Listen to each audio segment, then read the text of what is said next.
Firman Tuhan hari ini telah diambil dari kitab Markus pasal 1 ayat 9 sampai 13. Mari kita mengakui iman kita, Yesus adalah Kristus, anak Allah yang hidup. Yesus adalah Kristus, anak Allah yang hidup. Mari kita saling memberi salam, saudara adalah milik Tuhan. Judul khotbah hari ini adalah kehidupan yang berkenan kepada Tuhan. Bacaan hari ini diambil dari Markus 1 ayat 9 sampai dengan 13. Sebagai pengantar, hari ini adalah hari Minggu Reformasi Protestan untuk mengingatkan Reformasi Protestan dimulai oleh Martin Luther pada tanggal 31 bulan Oktober 1517 saat Luther menancapkan 95 tesis di pintu gereja Kastil Wittenberg, Jerman. Peristiwa ini bertujuan untuk mereformasi agama Katolik yang telah korup dan merosot. Pada saat itu, peristiwa ini menjadi titik awal dari reformasi agama abad ke-16. Oleh sebab itu, gereja-gereja Protestan merayakan hari Minggu Reformasi pada hari Minggu terakhir bulan Oktober. Namun budaya dunia ini merayakan tanggal 31 bulan Oktober setiap tahunnya sebagai hari Halloween. Anak-anak muda berhias diri dengan bentuk seperti setan, penyihir, hantu goblin, serta makhluk-makhluk yang menyeramkan lainnya dari kebudayaan barat. Asal-usul dari Halloween yang dirayakan tiap 31 Oktober berasal dari tradisi bangsa Celtic Irlandia. Mereka mengira bahwa jika penampilan mereka lebih kuat dan keras daripada roh jahat akan tidak dapat masuk ke tubuh mereka. Maka mereka mulai menghias diri mereka. Pikiran mereka tidak masuk akal karena mereka kurang tahu tentang pengetahuan rohani. Tapi kebanyakan anak muda hanya mengikuti budaya Halloween, budaya kegelapan, tanpa menyadarinya. Halloween terkait dengan All Saints Day, hari raya semua orang kudus yang dirayakan pada malam sebelum hari raya tiap 1 November dari agama Katolik. Budaya dunia ini termasuk hari Halloween adalah menyembah berhala, mitos, dan takhayul. Oleh sebab itu, panitia Remnant Gereja Yewon mengadakan festival Holy One di pelataran gereja setelah ibadah hari ini. Bukan Halloween, tetapi Holy Win. Artinya dengan Roh Kudus, para Remnant menjadi pemenang dalam budaya kegelapan tersebut. Generasi dewasa harus menyampaikan keadaan rohani dunia ini kepada generasi muda agar mereka dapat menyadari lingkungan rohani mereka yang berada di dalam budaya kegelapan dan budaya setan si iblis. Kita harus memiliki mata rohani untuk membedakan kenyataan rohani di dunia ini. Jika kita kurang awas tentang kenyataan rohani, kita akan tertipu oleh setan si iblis dan jatuh pada budaya kegelapan yang kokoh di dunia ini. Kita harus menjalani kehidupan yang reformasi rohani selama 24 jam. 5 sola yang menjadi pilar dasar iman Kristen pada masa reformasi harus tetap menjadi kebenaran rohani bagi kita yang sedang hidup di masa kini. Sola Scriptura, hanya Alkitab. Sola Fide, hanya iman. Sola Gratia, hanya anugerah. Sola Christus, hanya Kristus.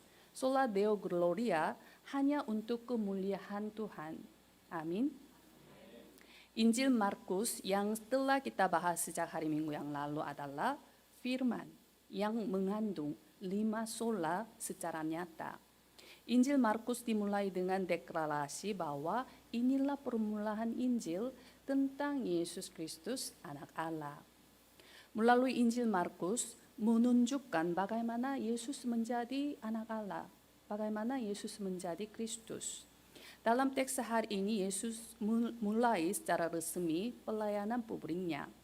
Markus menunjukkan Yesus kepada bangsa Israel tentang siapakah Yesus ini. Pelayanan publik Yesus itu dimulai dengan dibaptis dengan air oleh Yohanes. Pada waktu itu sebuah suara terdengar dari surga.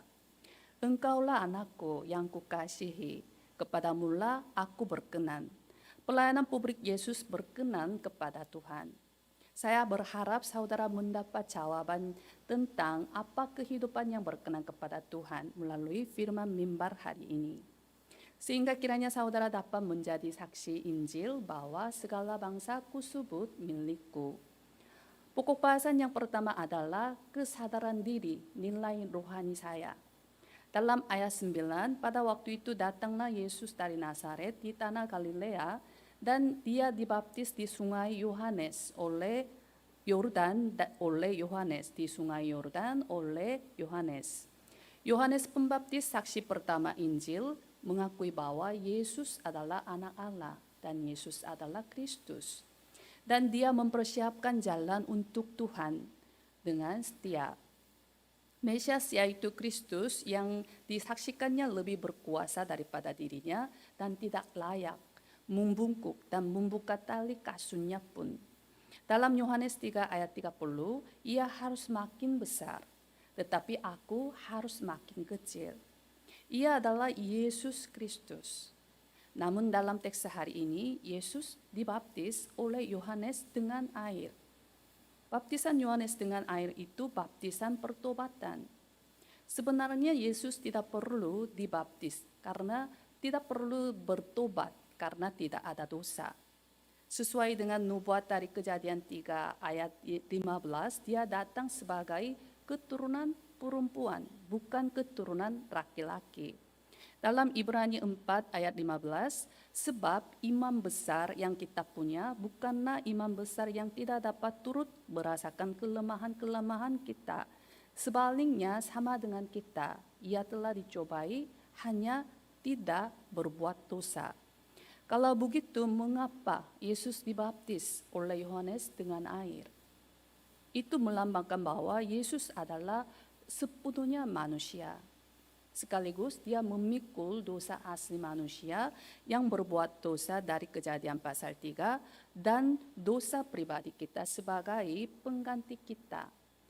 Dalam Yohanes 1 ayat 29, pada keesokan harinya Yohanes melihat Yesus datang kepadanya dan ia berkata, lihatlah anak domba Allah yang menghapus dosa dunia. Adam, manusia pertama, berbuat dosa dan semua manusia jatuh ke nasib yang mengharuskannya tinggal di dalam kutukan, binasa sebagai budak setan. Akhirnya jatuh ke neraka yang kekal. Manusia yang telah berbuat dosa jatuh ke keadaan yang tidak mungkin melakukan apapun. Karena kerusakan total. Karena manusia rusak secara keseluruhan. Oleh sebab itu Tuhan yang memiliki kehidupan dan memiliki keselamatan sendirilah yang membuka jalan untuk pemulihan, yaitu pemulihan melalui penebusan, penyaliban, dan kebangkitan Yesus Kristus. Tuhan adalah Tuhan yang penuh kasih, sekaligus Tuhan yang adil dan Tuhan yang benar. Maka Tuhan tidak memulihkan manusia dengan keadaan masalah dosa.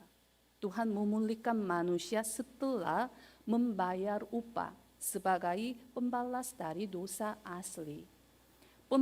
Persembahan korban tersebut adalah Yesus Kristus. Ibarat imam memindahkan dosa kepada domba muda ketika imam mempersembahkan korban penghapusan dosa pada masa Perjanjian Lama, seperti itulah Yesus memikul salib sebagai korban penghapusan dosa manusia kita. Baptisan Yesus yang menjadi tanda perkiraan pelayanan penebusan yang akan mendatang. Dalam teks hari ini, hal yang menakjubkan terjadi ketika keluar dari air setelah Yesus dibaptis. Dalam ayat 10 sampai dengan 11, pada saat ia keluar dari air, ia melihat langit terkoyak, dan roh seperti burung merpati turun ke atasnya. Lalu terdengarlah suara dari surga, "Engkaulah anakku yang kukasihi, kepadamulah aku berkenan." Ketika ia keluar dari air, langit terbuka, dan Roh Kudus seperti burung merpati datang. Kemudian sebuah suara terdengar dari surga, "Engkaulah anakku yang kukasihi, kepadamulah aku berkenan." Kehadiran Allah Trinitas datang dan berkarya bersama-sama. Secara khusus firman ini dikutip dari Mazmur 2 ayat 7 dan Yesaya 42 ayat 1 di Perjanjian Lama. "Lihat, itu hambaku yang kupegang, orang pilihanku yang kepadanya aku berkenan. Aku telah menaruh rohku ke atasnya supaya ia menyatakan hukum kepada bangsa-bangsa." Firman ini menjelaskan tentang siapakah Yesus. Dengan kata lain, firman ini menekankan fakta bahwa Yesus adalah Mesias. Dalam konteks budaya saat itu, Allah memanggil Yesus sebagai anakku adalah deklarasi bahwa Yesus adalah Mesias. Kedua ayat tersebut menunjukkan Yesus sebagai Raja yang mengembalakan semua bangsa dengan gada besi, sekaligus menunjukkan Yesus sebagai hamba yang menderita di kayu salib untuk menghapus dosa kita, menggantikan kita. Kedua ayatnya memproklamasikan bahwa Yesus adalah Kristus yang menghancurkan segala kuasa kegelapan dan menghapus segala dosa yang kita miliki. Di atas segalanya, kita pun harus mendengar suara Allah yang berkata kepada Yesus, "Engkaulah anakku yang kukasihi, kepadamulah aku berkenan." Ini adalah suara yang sama yang diberikan kepada kita yang menerima Yesus Kristus sebagai Tuhan atas hidup kita. "Aku mengasihi engkau, aku berkenan karena engkau adalah orang yang paling berharga, engkau adalah milikku." Amin.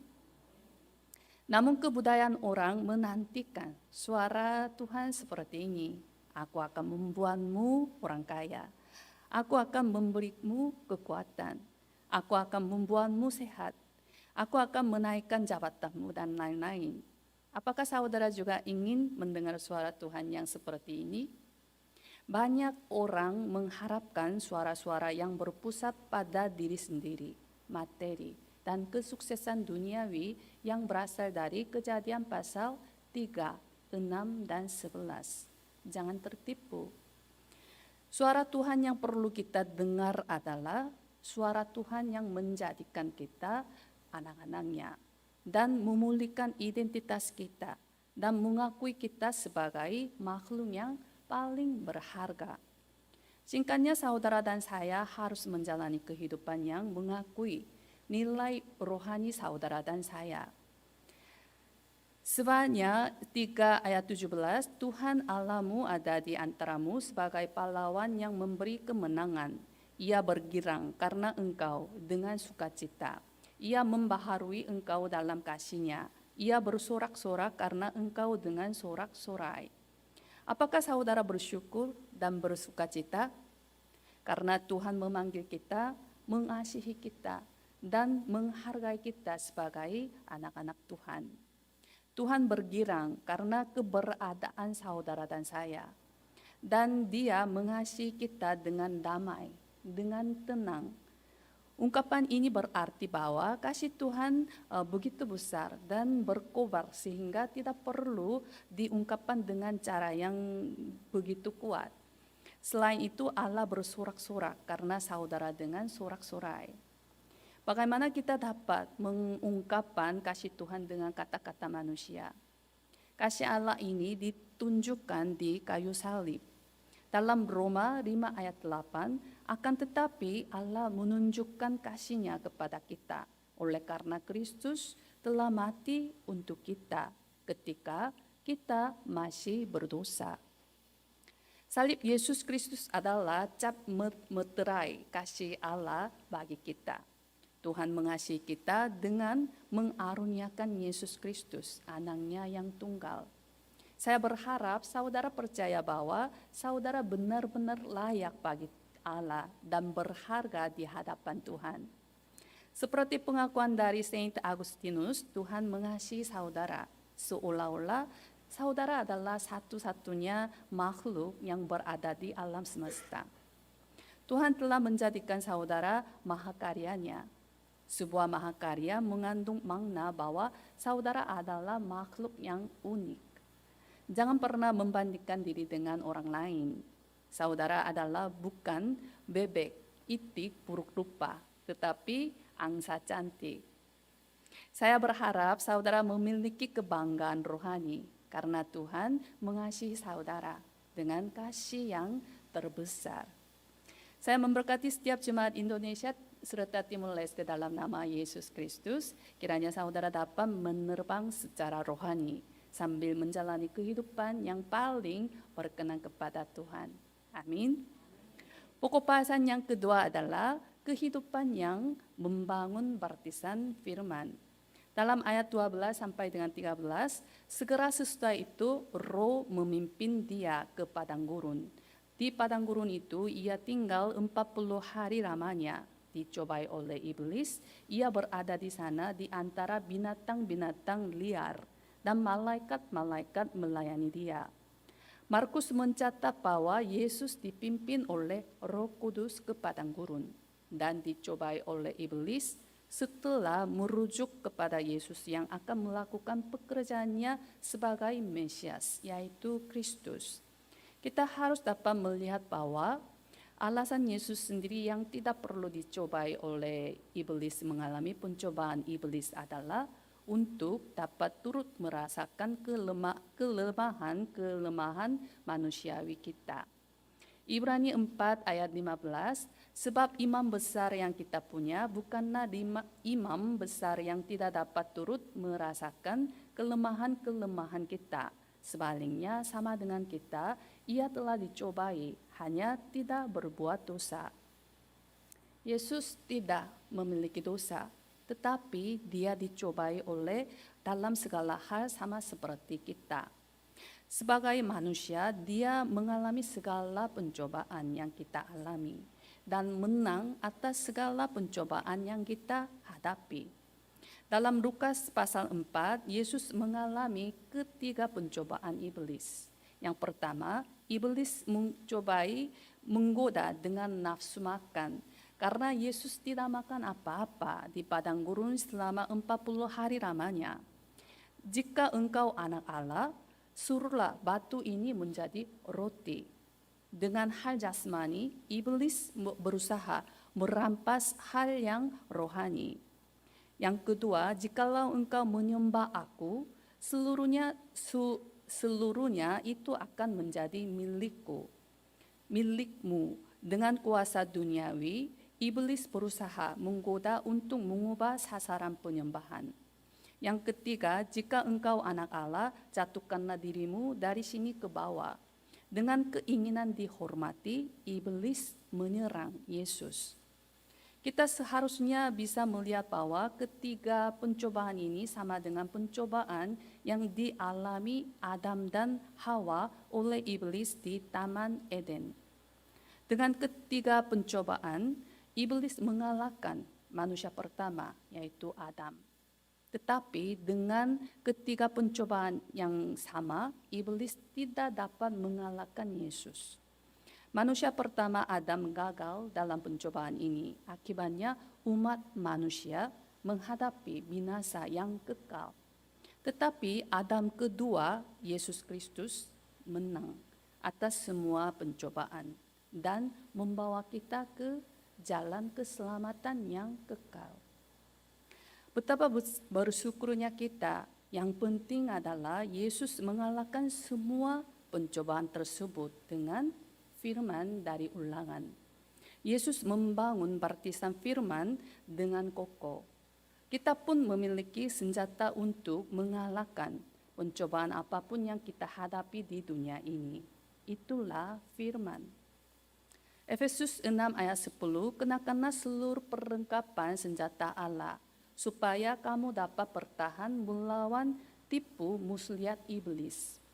Berikat pinggangkan kebenaran, berbaju jirakan keadilan, berkasutkan kelelahan untuk memberitakan Injil dalam sejahtera.